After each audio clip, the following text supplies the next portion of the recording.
Listen up, because what just went down at Northwest Stadium is something you can't brush off. We're talking a loss that burns deep, a young talent getting completely wasted, and a last-minute move that might flip our defense on its head. I'm talking costly mistakes, a wideout who did more in one snap than most did the entire game, and a signing that has the Eagles sweating bullets. If you care about the Commanders, you can't afford to miss a second of this. I'm warning you, this one stings, but it's the truth you've got to hear. Let me hit you with something tough, but you need to hear this crystal clear. What happened Monday night at Northwest Stadium wasn't just another L. It was a total meltdown in all three phases. And I know plenty of you are looking for someone to blame, pointing fingers, but it runs way deeper than that. Jaden Daniels coughed up the ball 3 times 3. And hear me when I say this, that last fumble, the one that pretty much handed the game to the Bears, was brutal. But let me ask you, and I want you to really think about this, was it all on our rookie quarterback? Because Dan Quinn spelled it out after the game, and I'm going word for word here. This loss was on all three phases. I totally agree with him. Look, I get how frustrated you are, I really do. Watching our young QB lose the rock in crunch time hurts. Daniels himself didn't sugarcoat it. I lost the ball. That's on me. Zoned out for a second there, and it cost us the game. And I respect that honesty. I respect a young guy stepping up and owning it. But here's the deal. That ain't the whole story. Want to know what really happened on that last play?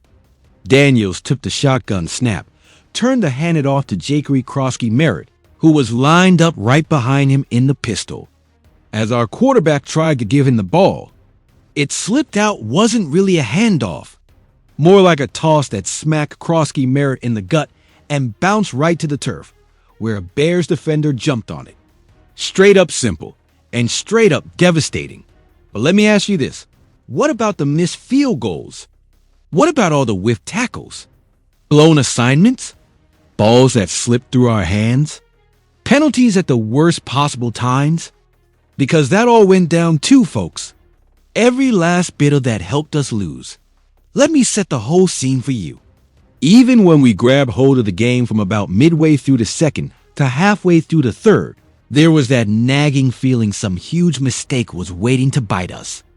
And sure enough, that's exactly what happened. Bobby Wagner, our defensive captain, the linebacker everyone trusts, stood in front of his locker after the game and let it rip. His words hit hard. It's tough to win when you keep turning the ball over. On defense, we've got to step up, make those turnovers ourselves.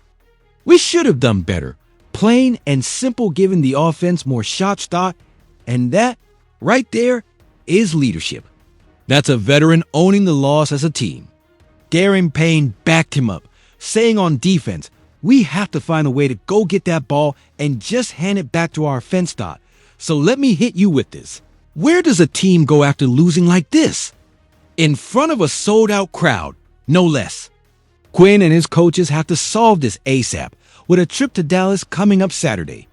Then another big one on Sunday afternoon against the Cowboys. This one hurts, says Quinn, and I'd say if they can't figure out how to put out this fire fast, it won't be the last time it stings. Because Dallas is waiting, and they smell blood. But here's my honest take. This loss, as bad as it feels, might just be the moment that shapes the whole season.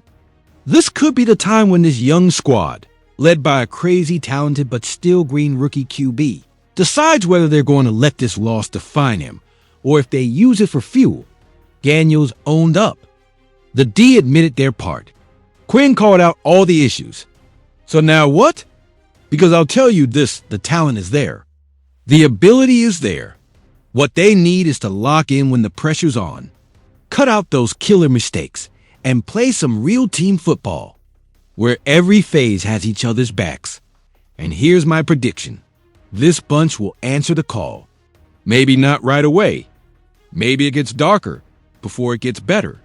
But I believe in Quinn's leadership. I believe in Daniel's talent. And I believe in the dog mentality from Wagner and Payne. It hurts now. But this loss could be just what the doctor ordered for this team to wake up and finally get that. In the NFL, mistakes cost you wins. Every single time. Now, let's get to something that's actually got me fired up. This kind of move can really change the season. The Commanders just snatched up Drake Jackson. And let me break down why that's way bigger than most folks think. First, the basics. Jackson is a defensive end.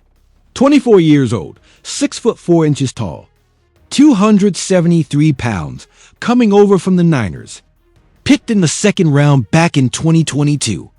But I'll tell you, what really makes this special is the combo of youth, untapped potential, and some much-needed timing. Listen close.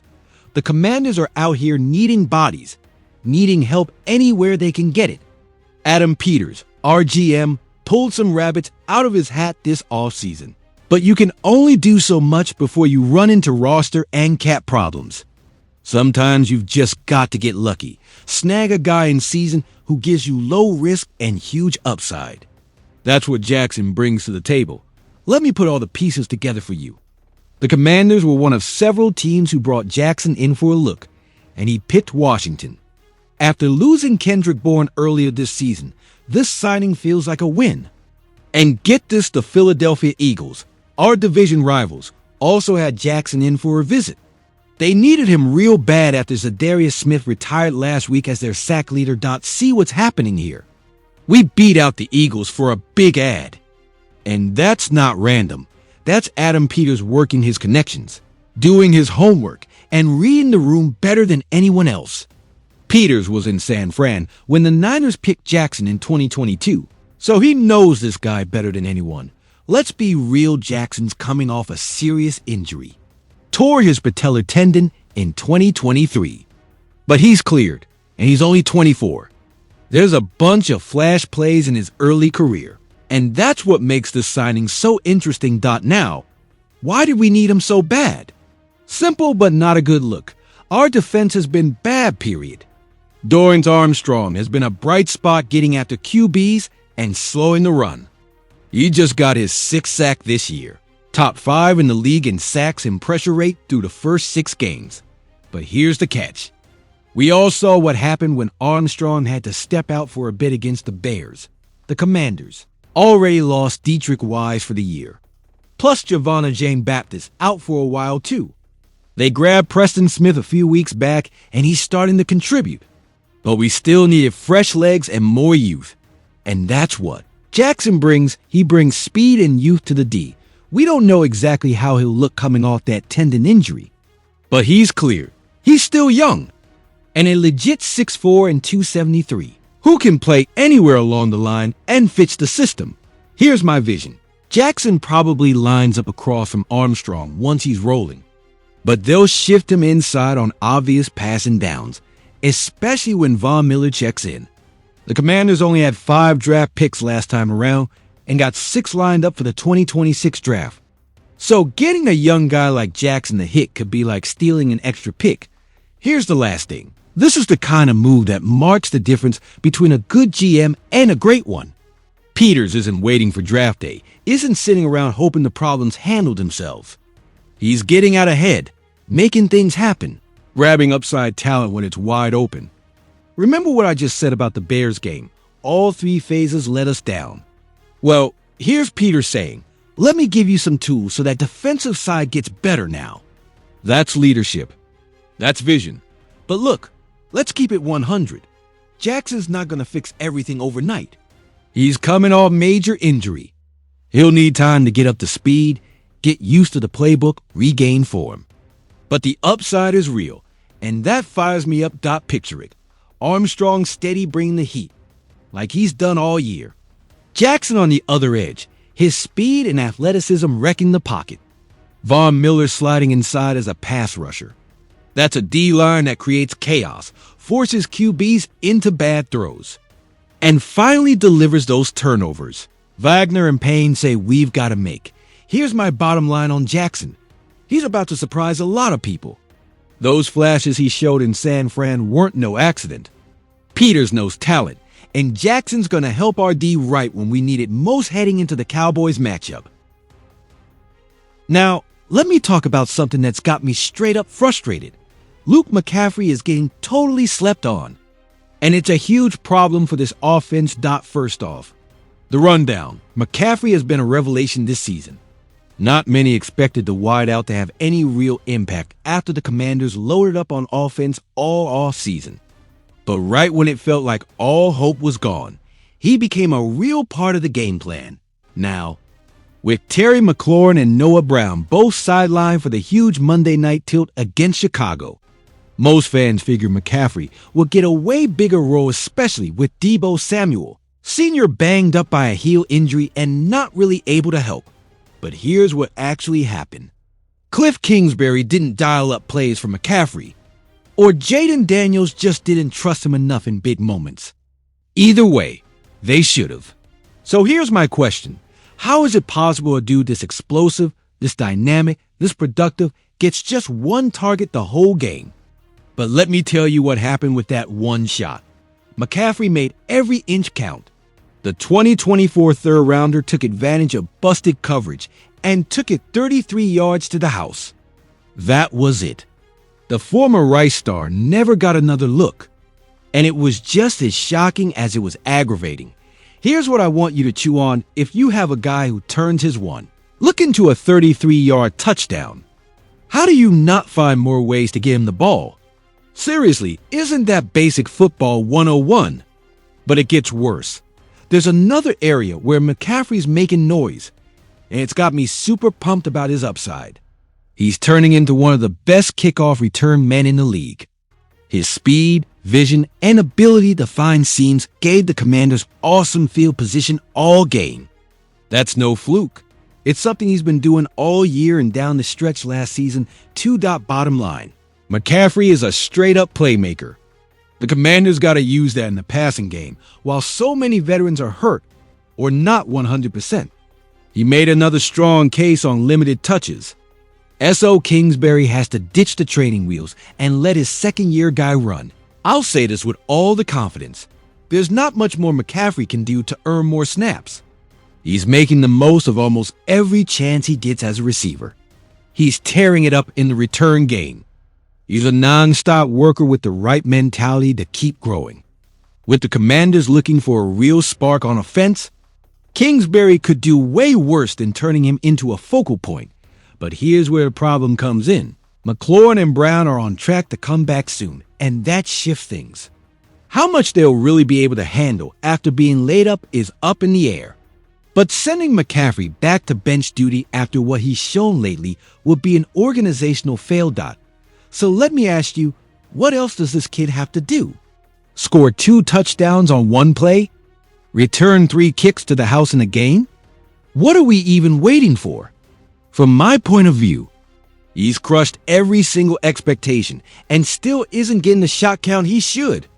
Let me be clear. It's not that McCaffrey needs to be our number one or get 15 targets a game. What I'm saying is, in a game where our top wideouts were out or hurt, when we badly needed playmaking, and the offense couldn't find a rhythm given McCaffrey, one look isn't good enough. And here's what really gets me. We saw what he can do. Saw the explosion, saw the way he flips one catch into 6 points. We saw the vision, the speed on returns. It's all there. The only thing missing is for Kingsbury and Daniels to trust him more. Here's what I think's really going on. There's a trust issue. Either Kingsbury's not drawing up plays for him, or Daniels isn't looking his way when it matters. And that's not right. Based on what we've actually seen, McCaffrey isn't just a project or some hope for the future. He's producing right now when he gets the ball, in an offense that's still searching for its real identity, still looking for ways to move the chains and put up points. Not using a home run threat like him is just wasting talent. Here's my fix. Go find more ways to let him cook. That's it. Give him a couple quick screens. Put him in motion before the snap. Use him on 3rd and short where his speed can move the sticks or even break it for a score. Let him be the main kickoff return guy, and then take advantage of the field position he gives. And here's my final take when McLaurin and Brown come back. If Kingsbury's smart, he'll keep McCaffrey involved. What he's done these last few weeks isn't random. It's a young, talented player making the absolute most of his chances and saying, hey, give me more. And as an organization, we gotta listen and answer. Now, let me ask you 3 direct questions that I need you to answer down in the comments. Number 1, after seeing those 3 fumbles against the Bears, do you think Jaden Daniels can bounce back mentally, lead this team to the playoffs, or is this loss going to haunt him all year long? Number 2, with Drake Jackson now on board, do you feel like our defense finally has the pieces to slow down some of these explosive offenses, like Dallas this Sunday? Or are we still in need of more help before the trade deadline hits? And number 3, and I'm really curious on this one, should Luke McCaffrey be getting more targets than Deebo Samuel right now with how both are producing when they get their shots? I want your honest takes. I want real debate. Because these are the storylines that are going to define our season in the weeks ahead. And hey, if you made it this far, if you hung in here for everything I had to say about this gut punch loss, this big signing, and this overlooked wideout, you're already part of the family. We're more than just a YouTube channel. We're a squad of diehard fans who bleed burgundy and gold. If you haven't subscribed, now's the time. The next few days, we're breaking down every angle of the Dallas game, every play, every coaching call, every move on the roster. If you want to be clued in, if you want to be in the real conversations, you need to be here with us. Hit that like button if you vibed with this breakdown. Share it with your fellow Commanders fans who need to hear these truths. And more than anything, let me know in the comments what you think about all of this. Catch you on the next video, where we'll break down the Cowboys matchup and give you the scoop so you're ready for that. Can't miss the divisional battle, and always remember, hail to the Redskins.